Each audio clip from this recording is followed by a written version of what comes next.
En las últimas horas se ha celebrado los 80 años de la liberación del campo de concentración de Mauthausen, ubicado en Austria. Los reyes se desplazaron hasta allí para rendir homenaje a todas las víctimas del horror.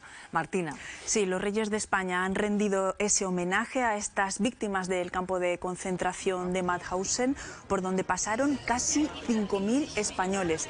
En el acto celebrado este domingo por el 80 aniversario de la liberación de este centro de exterminio nazi, Felipe IV y Leticia han desfilado a la cabeza de la delegación española. El evento ha conmemorado la liberación el 5 de mayo de 1945 por el ejército estadounidense en los campos de Mauthausen y de Gusen. Han acudido familiares de las víctimas, también familiares aragoneses.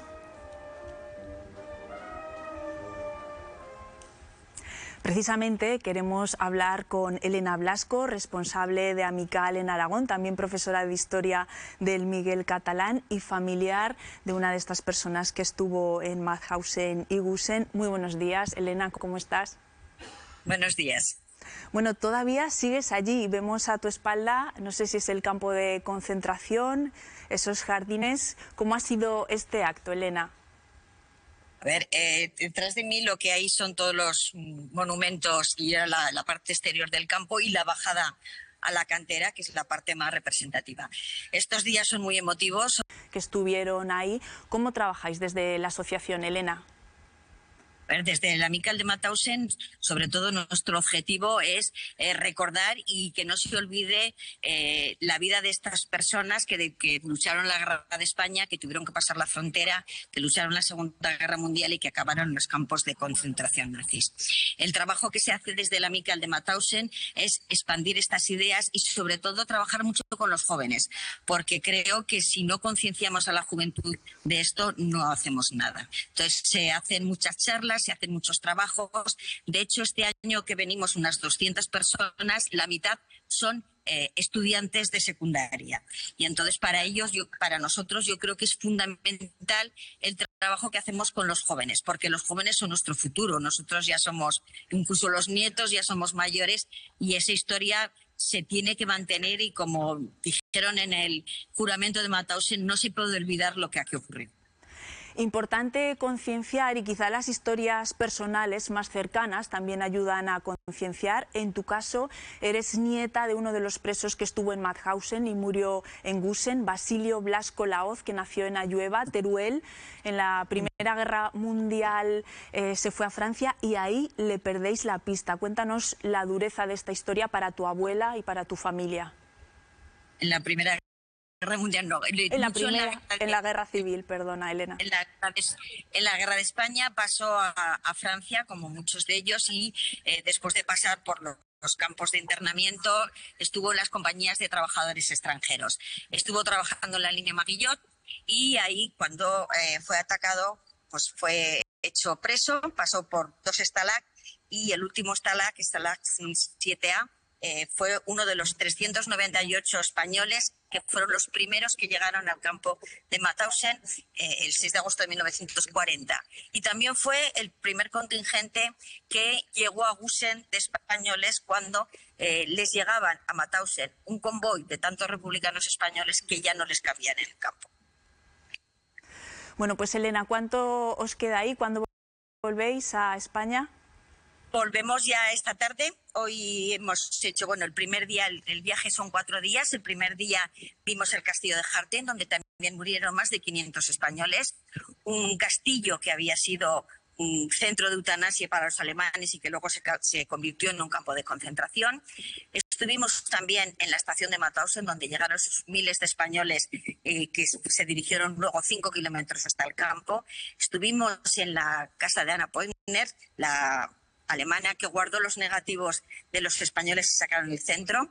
Al día siguiente, el sábado, estuvimos en Evensen, en los túneles, donde también hubo españoles.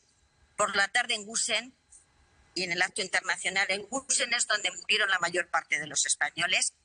Y ayer actuamos en lo que son los actos conmemorativos internacionales como pues, la Amical de Mauthausen. Hoy es el día más tranquilo porque hay menos gente, aunque ahora veáis el fondo porque yo creo que está llegando todo el mundo, y es cuando por grupos se les explica el campo.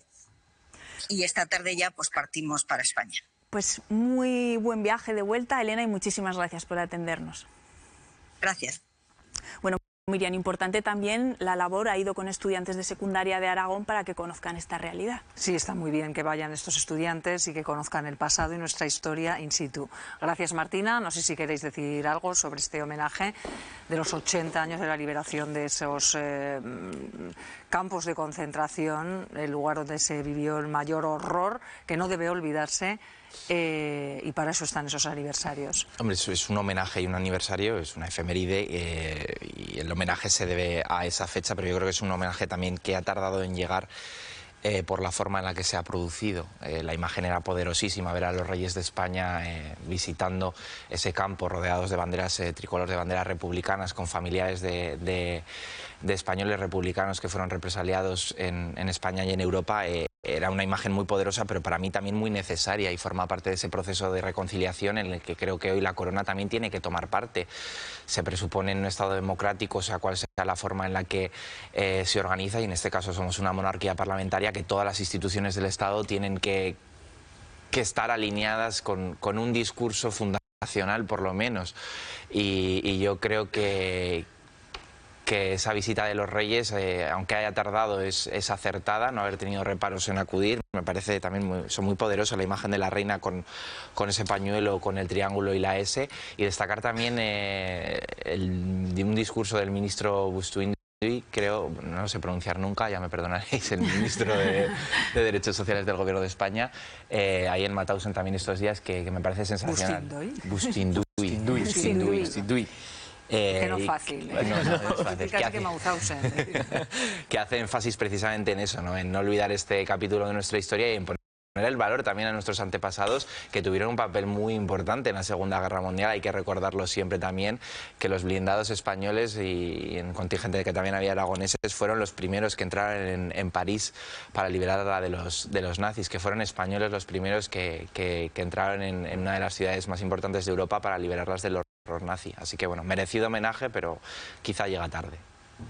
No sé si queréis decir algo, Pepe Luis. No, pues me parece pertinente el recuerdo y un punto muy a favor, ¿no?, por parte de los reyes de España de querer acudir ahí. Es como en su día, no sé, hoy en la radio escuchaba, ¿no?, que esto evoca un poco a cuando el rey Juan Carlos se encontró en México con la viuda de Azaña y ese abrazo que se dieron, que en parte escenificaba, ¿no?, una reconciliación nacional muy necesaria. Todos los actos que se están haciendo ahora son, por supuestísimo, necesarios, y sobre todo en el contexto actual, que yo no me quiero olvidar de el otro gran aniversario que estamos celebrando, que es la rendición de la Alemania nazi en la Segunda Guerra Mundial, que en parte se debió gracias al compromiso de Estados Unidos con la libertad y con la democracia, un compromiso que asumieron y que les costó muchísimos recursos, tanto materiales como humanos. No podemos nunca olvidar ese desembarco en las playas de Normandía, y no podemos olvidar nunca la determinación, el coraje y el valor de aquellos líderes que consiguieron derrotar el horror del nazismo, y que a día de hoy nos debería de servir como referencia, ¿no?, para otros líderes que quizás no están teniendo un papel como el que deberían tener en el contexto geopolítico actual, ante la amenaza y el desafío de Putin en Rusia, que por supuesto no es comparable al nazismo y a este hito que ahora mismo estamos conmemorando, ¿no? Fíjate, me parece interesante también, y creo que aquí Europa también tendría que aprender, estoy totalmente de acuerdo en esta ocasión en lo que dices, pero también creo que los dos bandos ahora mismo que hay instaurados a nivel mundial tendrían también que reconocerse mutuamente para intentar acercar posturas. Es decir, fue importantísima la implicación de los Estados Unidos para poner fin a la Segunda Guerra Mundial en Europa, pero también igual de importante fue la determinación y la cantidad de recursos que dedicó la Unión Soviética por el otro flanco para derrotar al nazismo. Con todos los horrores que se cometió después también Stalin en Rusia, eso no se puede olvidar, obviamente, pero que creo que haciendo ese ejercicio de memoria y intentando ver aquello que en algún momento de la historia nos unió, también podemos sacar conclusiones que pueden ayudar a que hoy la paz sea algo más que algo que parece que va a desaparecer en los últimos años. Quiero decir, hubo en el pasado cosas y horrores que nos pusieron en común y que hicieron que todos trabajáramos en la misma dirección para acabar con el nazismo. Hoy en día, lamentablemente, Estados Unidos no reconoce a Rusia y Rusia no reconoce a Estados Unidos en esa labor. Putin, el autócrata Putin, se olvida de que él mismo es un autócrata con muchos tintes de lo que el pasado se llamó fascismo, controla el Estado ruso con mano de hierro, pero él mismo arroja que si no hubiera sido por la Unión Soviética el nazismo nunca se hubiera acabado. Y Estados Unidos, en la misma línea, quita cualquier mérito a Rusia en esta guerra. Creo que sería bueno que, por lo menos para empezar a hablar, ambas partes se reconocieran en el que el pasado algo les unió para acabar con algo con lo que creo que tenemos que seguir luchando, porque es un fantasma que sigue presente.